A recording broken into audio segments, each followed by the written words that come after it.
Boa tarde, galera. Eu sou Natureza do México. Hoje vou cantar para vocês uma música de contramestre de Godot, da Alemanha. Difícil será. Vamos lá. Fácil falar de mim, difícil será. Na capoeira, o que eu tenho foi mérito meu.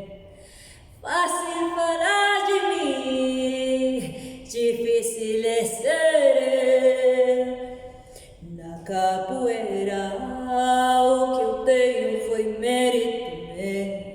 Tive tantas pedras no caminho, querendo me atrapalhar, mas com sabedoria de uma água eu soube desviar. Oh, fácil falar de mim, difícil ser. Na capoeira, o que eu tenho foi mérito meu. Já vi bicho de todas as formas, venenoso, perigoso, mas vale o ditado na vida, respeite o homem moço. Fácil falar de mim, difícil ser. Na capoeira, o que eu tenho foi mérito meu.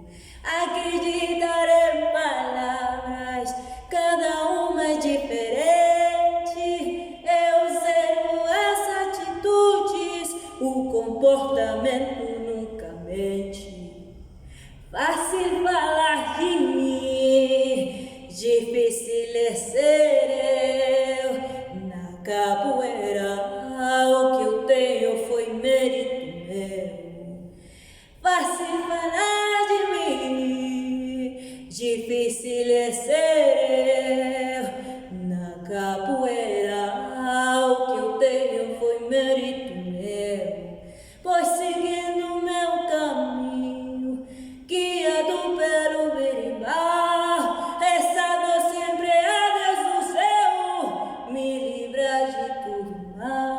Oh, rezando sempre a Deus do céu, me livra de tudo mal.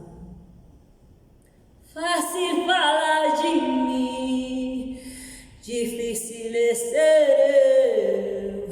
Na capoeira, o que eu tenho foi mérito meu. Fácil falar de mim, difícil ser eu. Na capoeira, o que eu tenho foi mérito meu. Muito obrigada, mestre Paulo Axé, por compartilhar esta letra muito linda, muito forte para mim. Obrigada a todos vocês. Tchau, tchau.